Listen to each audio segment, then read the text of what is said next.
Saya mau kasih tantangan kecil ke kalian. Coba kamu buka salah satu video KDM, lalu matikan dulu suaranya. Perhatikan gambarnya aja, lihat gambarnya aja, suaranya hilang. Kalau kita menilai dari standar YouTube hari ini, mungkin banyak yang akan bilang seperti ini. Loh, kok sederhana banget ya mas? Nggak banyak motion grafik, nggak banyak transisi. Kadang kameranya itu juga hanya mengikuti orang berjalan. Ya, kameranya handheld begitu. Tapi anehnya, jutaan orang itu betah menonton sampai selesai. Pertanyaannya kemudian, yang hebat itu algoritmanya, atau ada sesuatu yang tidak kita sadari selama ini? Kita tidak tahu selama ini. Kita bongkar di sini. Hai halo, assalamualaikum, selamat datang di A Vlog, audiovisual vlog-vlog yang membahas tentang dunia perkontenan dan vlog.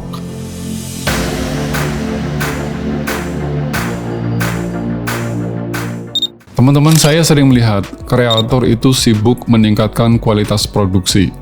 Mulai dari upgrade kamera, upgrade lensa, upgrade lighting, upgrade editing, semuanya ikut di-upgrade. Kecuali satu hal yang lupa di-upgrade. Apa coba? Cara membuat orang peduli terhadap konten kamu, perhatian terhadap konten kamu. Padahal penonton itu tidak pernah berkata seperti ini. Saya lanjut nonton video kamu, channel kamu, itu karena transisinya kamu keren. Itu nggak kayak gitu mereka. Yang mereka rasakan biasanya jauh lebih sederhana. Apa coba? Saya penasaran, cerita ini tuh akhirnya gimana? Itu yang mereka rasakan, itu yang mereka inginkan dari penonton. Nah, dari sinilah saya itu mulai tertarik membedah salah satu channel, yaitu channelnya KDM. Itu bukan karena videonya sebetulnya, tapi karena reaksi penontonnya. Nah, sebelum saya jauh membahas semua ini, saya mau disclaimer dulu ke teman-teman semuanya bahwa pembahasan ini tuh murni dari kacamata saya sebagai praktisi seni dan media audiovisual. Dan ini saya lakukan dengan cukup komprehensif dari berbagai sudut teori ilmu komunikasi serta ilmu film dan televisi yang selama ini menjadi concern saya. Teman-teman, channel KDM ini sebetulnya sudah cukup lama mengusik pikiran saya, mengusik hati saya, mengusik pemahaman saya, mengusik analisis saya. Jujur awalnya saya mengira bahwa kekuatan KDM itu ada pada sosoknya, ada pada kehebatannya, ada pada dirinya. Ya sosoknya lah ya. Secara kita sudah tahu, kita sama-sama tahu bahwa beliau ini adalah orang yang cukup famous, terkenal. Beliau punya jabatan, beliau punya masa, dan ketika semua itu sudah ada di tangannya, harusnya sudah selesai. Tapi setelah saya mengamati beberapa videonya dengan terus-menerus ya, ini bukan berarti saya ngefan, enggak, tapi ada ilmu pengetahuan yang memang ingin saya kupas di sana. Nah, di sana saya menemukan satu pola yang menarik. Pola yang menarik ini apa coba? Kalau orang lain nih, biasanya kreator lain itu biasanya sibuk membuat konten, sibuk pokoknya membuat konten. Tapi KDM ini malah sibuk membuat momen. Itu yang ditunggu sama penontonnya. Dan ternyata momen itu jauh lebih sulit dilupakan daripada konten itu sendiri. Kita bahas dari indikator pertama. Indikator 1. KDM ini tidak membuka video dengan informasi. Beliau ini membuka video dengan rasa ingin tahu. Kita perhatikan polanya. Jarang sekali video dimulai dengan penjelasan panjang. Yang muncul justru situasi. Di sana ada warga yang mengadu, ada rumah yang rusak, kemudian ada anak yang menangis, ada beberapa orang duafa yang harus dibantu, kemudian ada konflik yang di sana belum terselesaikan. Tanpa sadar sebetulnya otak kita sebagai penonton itu langsung bertanya, hati kita langsung bertanya, pikiran kita langsung nanyain gitu loh. Ini kenapa sih? Emang ada apaan sih? Kayak gitu kan. Nah, itu kan trigger yang ada di dalam otak penonton. Nah, ini pemantik sebetulnya, ada pemantik di sana. Dan begitu rasa penasaran muncul, disitulah retensi mulai bekerja. Bukan karena algoritmanya, bukan, tapi karena psikologi manusianya itu sendiri. Nah, kalau di dalam sebuah film, di dalam sebuah tayangan televisi atau dalam sebuah video dan dokumenter. Ya, seni dan media audiovisual ini sering disebut dengan unsur naratif. Jadi unsur naratif itu ya adalah bagian dari cerita itu sendiri. Kalau di teorinya Lampard itu ada namanya storytelling atau digital storytelling. Cara menyajikan digital storytellingnya itu kuat sekali. Makanya dari sekian banyak penonton itu, yang pertama di dalam pikiran mereka itu adalah, ini emang ada apaan sih? Ketika penonton sudah bertanya seperti itu, maka dia akan melanjutkan terus menonton kayak gitu loh. Karena dia pengen tahu penyelesaiannya seperti apa gitu. Indikator yang kedua, yang ditonton di channel KDM itu bukan KDM-nya. Yang ditonton oleh penonton itu adalah perubahan nasib seseorang. Nah, ini yang menurut saya paling sering terlewat. Kalau misalnya ada pertanyaan kayak gini, kenapa sih orang itu mau nonton channel KDM? Sebagian besar mereka akan menjawab kayak gini, ya karena ada KDM. Padahal sebetulnya bukan itu loh, serius, bukan. Kalau menurut saya, ini juga belum tentu. Yuk, kita coba lihat lagi deh. Kita lihat dengan penuh seksama gitu kan, dengan betul-betul jeli. Sebetulnya yang membuat orang itu bertahan nonton itu adalah perjalanan seseorang, perjalanan dari si di dalam konten itu. Ya misalnya dari kesulitan menuju harapan, dari kesusahan menuju kesenangan. Sejatinya KDM ini sebetulnya hanya bridging, hanya jembatan. Tokoh utamanya atau protagonisnya itu tetap masyarakat itu sendiri. Kalau dalam ilmu teori penulisan skenario film, KDM ini berfungsi sebagai katalis. Dia hanya mencairkan aja. Jadi yang ditonton sama penonton channel KDM itu ya justru orang yang ada di sana, bukan KDM-nya gitu loh. Makanya kita lihat, setiap video itu terasa seperti kita sedang mengikuti sebuah cerita atau sejenis dokumenter. Kita di sana bukan sedang menonton liputan atau sebuah dokumentasi kegiatan KDM saja. Enggak kan? Berasa sekali kan di sana. Di sini KDM itu membangun empati melalui dialog. Ini berkaitan dengan poin kepercayaan dalam sebuah channel. Orang itu mau menonton karena dia percaya. Atau istilah lainnya adalah namanya human connection atau human interest. Di sini tuh terjadi yang namanya perkawinan atau mix antara unsur visual dengan unsur cerita atau unsur naratif dengan unsur sinematik, itu kawin. Tayangan film itu dikatakan berhasil kalau dua unsur ini kawin. Indikator yang ketiga, video KDM itu hampir tidak pernah terburu-buru, dan justru ini kelebihannya. Sekarang ini banyak kreator takut adanya jeda. Sedikit hening, itu langsung dipotong. Sedikit diam, itu langsung zoom. Takut penontonnya kabur. Tapi di KDM, di channelnya KDM ini, di videonya KDM itu justru sebaliknya. Dan hal-hal seperti ini juga saya alami gitu loh. Saya kalau ngedit misalnya nih hening, itu pasti saya potong.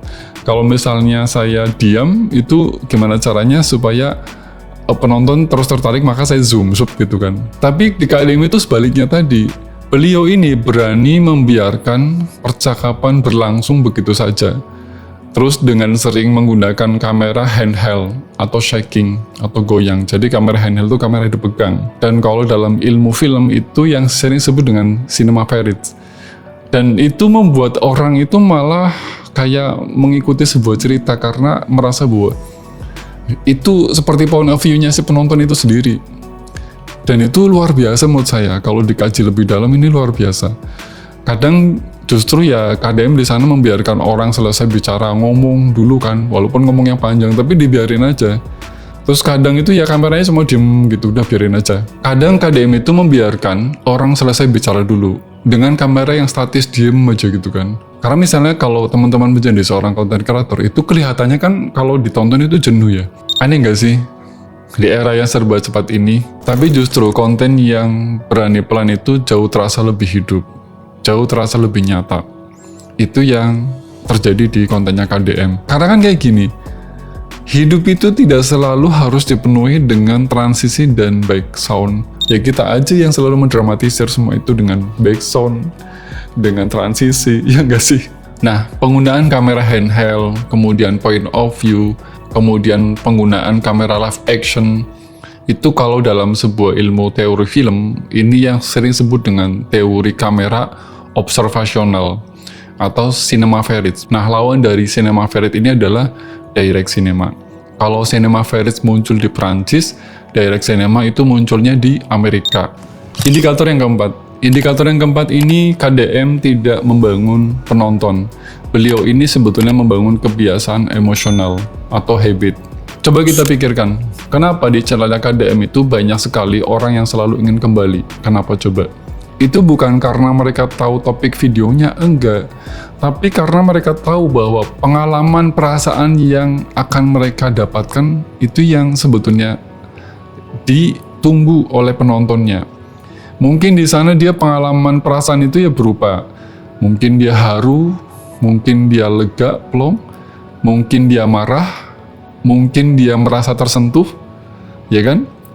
Dan itu semua tanpa sadar, orang itu tidak lagi datang untuk mencari informasi. Enggak, mereka itu datang untuk mengulang pengalaman emosionalnya yang pernah mereka rasakan gitu loh. Ada semacam candu lah di sini, dan ini sebetulnya kunci. Jadi menurut saya, inilah yang sangat sulit ditiru di era sekarang. Di era AI hari ini, itu sangat sulit ditiru. Dan ini adalah kalau dalam sebuah film, dalam komunikasi, ini yang sering saya sebut dengan namanya digital storytelling. Jadi ada namanya struktur klasik. Struktur ini sebetulnya kalau diterapkan itu bisa menjaga yang namanya AVD, Average View Duration, jadi durasi rata-rata, dan ini yang diidam-idamkan sama YouTube. Indikator yang kelima, pelajaran terbesarnya itu bukan meniru gaya KDM, bukan, tapi menemukan emosi inti channel kita sendiri, itu yang terpenting. Nah, disinilah banyak kreator yang salah langkah. Mereka itu hanya melihat KDM itu berhasil. Kemudian mereka mencobanya, meniru cara mengambil gambarnya, meniru cara berbicaranya, meniru cara editingnya, dan meniru teknik yang lainnya. Padahal bukan itu harusnya, bukan. Tapi yang paling tepat adalah, yang perlu ditiru dan perlu dipahami adalah dengan satu pertanyaan ini. Pertanyaan itu adalah, emosi apa sih yang selalu akan dibawa pulang oleh penonton kita setelah nonton channel kita? Itu yang harusnya teman-teman terapkan. Itu yang harusnya teman-teman pahami.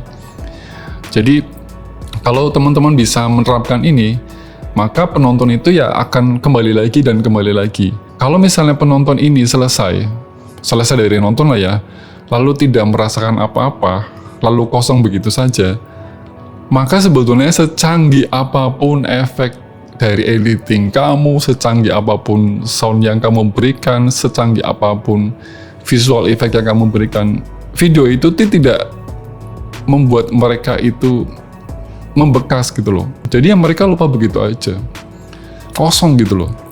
Nah, ini juga kalau dalam film ya, kalau misalnya kita selesai nonton film, lalu keluar dari bioskop nih, itu ada sesuatu yang dibicarakan, sesuatu yang digumamkan, apapun itu, ya, itu menunjukkan bahwa film itu berhasil. Tapi kalau nggak ada sesuatu yang dibicarakan setelah nonton film, selesai keluar dari bioskop, itu berarti film itu gagal. Sama kalau misalnya hari ini ada satu konten di channel YouTube dan itu dibicarakan di seluruh Indonesia, itu artinya konten itu mendapat perhatian khusus. Jadi di sana penonton itu kayak ngerasa ketika selesai nonton itu ada sesuatu yang dibawa pulang. Saya mau kasih PR buat teman-teman. Coba hari ini teman-teman buka 3 video favorit kamu. Ini bukan untuk melihat kameranya, bukan untuk melihat editingnya juga bukan untuk melihat efek atau transisi dari editingnya juga bukan. Tapi kamu coba di sana jawab satu pertanyaan ini. Pertanyaan itu adalah, emosi apa sih yang kamu rasakan setelah selesai nonton video itu? Kalau misalnya kamu mampu bisa menjawab satu pertanyaan ini, berarti kamu di sana sudah mulai melihat YouTube dengan sudut pandang yang berbeda. Dari penjelasan ini, akhirnya saya punya resume, saya punya kesimpulan. Ini kesimpulan saya sendiri bahwa sebetulnya semakin lama, ya ketika saya menjadi konten kreator, dan setiap hari saya riset, setiap hari saya melakukan sebuah analisa ya, ya melihat, menonton, dan mendengar semua yang ada di YouTube dan di media sosial lain itu, hari ini saya semakin percaya bahwa algoritma itu memang penting. Thumbnail itu juga penting. Judul ya juga penting, deskripsi juga penting. Tapi itu semua hanya membuka pintu awal. Hanya sebuah pintu. Yang membuat penonton itu tetap tinggal di video kita, di channel kita, itu adalah perasaannya, emosinya.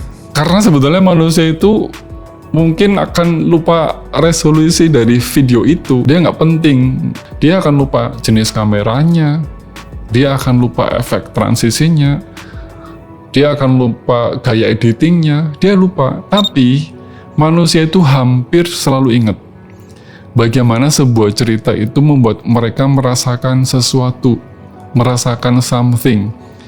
Di sana itu mereka ada merasakan pengalaman, dan mereka mungkin ada perspektif yang tertinggal di hatinya ketika selesai nonton itu. Dan itulah alasan kenapa video yang hari ini terlihat sederhana itu bisa bertahan jauh lebih lama daripada video yang terlihat spektakuler, terlihat keren, terlihat mewah.